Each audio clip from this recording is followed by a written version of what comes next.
S'orienter, se former et trouver un emploi, ce n'est pas une mince affaire. Les secteurs d'activité sur le marché sont nombreux, mais toujours prêts à ouvrir leurs portes aux chercheurs d'emploi et à faire découvrir leur passion. Et la passion, chez les agriculteurs, il en faut. Au domaine des Charolais à Forstfeld, c'est une exploitation de 200 hectares qu'il faut gérer, un métier complexe qui n'est pas de tout repos, mais qui bénéficie de plus en plus d'un regard positif et d'opportunités. On a quand même une image de chef d'entreprise avec beaucoup de responsabilités. Déjà la responsabilité alimentaire, de nourrir le peuple, et une deuxième responsabilité qui est le façonnage du paysage et l'environnement sur lesquels on communique quand même beaucoup. Et je pense que tout doucement, de plus en plus, le citoyen remarque bien cette responsabilité qu'on a. Après, il faut effectivement avoir la volonté et la passion de l'agriculture parce que c'est un métier très divers. Il y a plusieurs métiers dans un métier. Il y a à la fois toute la technicité qu'il faut avoir et toutes les connaissances. Donc je pense que c'est un métier très attrayant. Mais je crois que là où il y a le plus gros débouché pour être en lien avec l'agriculture, c'est en amont et en aval de l'exploitation. Je pense que l'agriculture, vu comme elle va évoluer et qu'elle évolue déjà, on aura besoin de plus en plus de techniciens parce qu'il faudra des nouvelles cultures, il faudra de la nouvelle biomasse, il faut réfléchir des nouvelles espèces pour nourrir nos animaux. Et donc tout ça fait qu'il va falloir de plus en plus de technicité. Et là, on a vraiment, je pense, un secteur avec la formation qui vraiment va demander beaucoup de gens et beaucoup d'emplois. L'attractivité du métier est évidente, mais le recrutement n'en est pas moins compliqué. Pour pallier au manque de main-d'œuvre, certaines sociétés ont misé sur le groupement d'employeurs, un concept que le ARL de Feldkirch à Horstadt a mis en place pour bénéficier d'aides sur l'exploitation tout en partageant les coûts avec d'autres structures. Pour pouvoir faire un groupement, il faut quand même avoir une superficie assez importante, mais c'est quelque chose que nous recommanderions aux autres agriculteurs. L'intérêt financier est qu'on peut bénéficier de la main-d'œuvre au moment où on en a besoin. Et le coût est moindre car ça nous permet de bénéficier de la main-d'œuvre que quand nous en avons besoin. Le ARL de Feldkirch pourrait exister si nous ne faisions pas partie d'un groupement. Le problème, c'est que soit on aurait moins d'hectares, mais alors l'entreprise ne serait pas viable. Mais pour pouvoir avoir plus d'hectares, il faut plus de main-d'œuvre. Donc c'est un passage obligatoire vers le groupement. Ce qui nous empêche de créer des emplois supplémentaires, il faudrait tout d'abord se diversifier pour créer de la charge de travail en plus. Et d'autre part, les cotisations qui sont très élevées. Chez les artisans alsaciens, on ressent la même volonté de créer de l'emploi et même de monter sa propre affaire. Franck Rambourg n'a que 25 ans, mais il a lancé son entreprise il y a déjà plus de 2 ans à Mulhouse. Pour lui, la formation, c'est important, mais être chef d'entreprise, ça ne s'apprend pas sur les bancs de l'école. J'ai commencé par le CAP, j'ai fait le BCP et j'ai suivi aussi donc, le BTMA. Ça m'a permis d'apprendre mon métier dans la règle de l'art, tout ce qui est d'un point de vue technique. Et pour ce qui est du chef d'entreprise, tout ce qui est gestion, c'est sur le tas qu'on apprend. Je pense qu'en fait, on ne peut pas vraiment apprendre le métier de chef d'entreprise, ça ne s'apprend pas en fait. C'est vraiment avec les années, je pense qu'on devient compétent. Parce que c'est quand même une grande aventure d'ouvrir son entreprise, surtout à l'heure actuelle.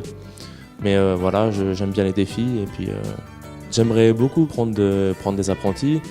Pour cela, il faut que j'attende donc ma 3e année. Après, je ferai la formation à la Chambre des métiers.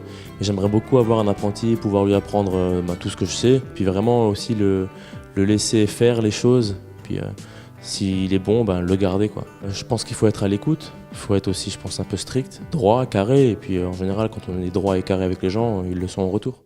À Geispolsheim, c'est la reconversion qui a permis à Patrick L de relancer sa carrière. Un pari osé pour cet ancien directeur général devenu chef d'entreprise chez Mups, spécialisé dans l'installation et l'entretien sanitaire. Ce n'est pas forcément un poste à plus haute responsabilité, les responsabilités sont différentes. Dans des grands groupes, vous êtes un super spécialiste de votre domaine. Dans une petite société à taille humaine comme Mups, vous êtes quelque part un généraliste. Donc, par contre, vous avez toute l'attitude de changer, de décider, d'agir, c'est très réactif. Dans ma reconversion et le rachat de Mups, il y a des points faciles et des points plus difficiles. Le management, vu mes fonctions antérieures, c'est assez facile. Par contre, il a fallu que je me perfectionne dans le métier pour être crédible vis-à-vis des clients et des équipes. Donc je pense que dans toute reconversion, il y a une partie qu'il faut forcément apprendre et une partie où vous êtes déjà fort. Si vous avez ni l'une ni l'autre, ça doit être très compliqué. Aujourd'hui, ma plus grande problématique, c'est de trouver du personnel qualifié. On a du mal à trouver des jeunes motivés et bien qualifiés. Ce sont des secteurs en difficulté et pourtant, on a un bon niveau de vie, on a un métier qui est plutôt intéressant dans le service, dans le bâtiment. Du côté de l'industrie, le besoin et l'envie d'embaucher sont très présents, mais le secteur pêche par son image. Bruyant, sale, fatigant, monotone, autant d'idées reçues qui posent problème à certaines entreprises en manque de main-d'œuvre. Pour le directeur général chez Poppelman à Rixheim, l'image n'est pas le seul problème. Nous rencontrons des difficultés dans nos recrutements. Nous avons des difficultés dans les métiers de la plasturgie, dans la fabrication de la transformation plutôt de matières plastiques. Nous avons besoin d'autres qualifications en termes par exemple d'ajusteurs, de gens qualifiés qui savent encore faire une soudure. Et donc dans les métiers de la métallurgie qui sont pour nous d'une extrême importance, nous avons beaucoup de difficultés dans les recrutements, même déjà au niveau de l'apprentissage. Le système scolaire aujourd'hui est orienté vers la formation, vers surtout l'acquisition de diplômes, ce qui est effectivement important, mais il faut également se rendre à l'évidence, il y a beaucoup de jeunes qui seraient certainement plus épanouis et plus heureux si plus tôt dans leur parcours, on les confrontait plutôt qu'à des formations, on les confronterait à des métiers. Donc je crois que la sensibilisation sur le sujet, elle n'est pas d'aujourd'hui. On en parle beaucoup, on en parle peut-être trop, il serait temps d'agir. Toujours est-il que si chacun reste dans son coin, on n'y arrivera pas. Chez R&Pur à Soultz, le problème est le même. La société rencontre des difficultés à recruter dans les métiers de la chaudronnerie plastique et tente de trouver des solutions pour remédier à ce problème. Nous, ce qu'on a déjà essayé de faire, c'est de trouver des solutions par un système de réseau d'entreprises, c'est-à-dire on est sur une échelle nationale, voire internationale pour trouver des ressources supplémentaires. Ça peut être une solution alternative, d'autant plus qu'en Alsace, on a un métier qui est très fourni en termes d'activité, en termes d'entreprise, dans le domaine de la chaudronnerie plastique, qui fait qu'on devrait pouvoir trouver des solutions alternatives ou des solutions complémentaires entre nos entreprises peut-être. Un des autres problèmes qu'on rencontre, c'est qu'on forme les gens pendant 2 ans et ensuite on a un risque en raison des activités frontalières où des personnels partent en nombre vers la Suisse par exemple, et ça pose un réel problème au niveau des équilibres dans nos entreprises. D'une façon générale dans notre métier, c'est un réel problème et on ne peut pas faire concurrence en termes de niveau de salaire, etc.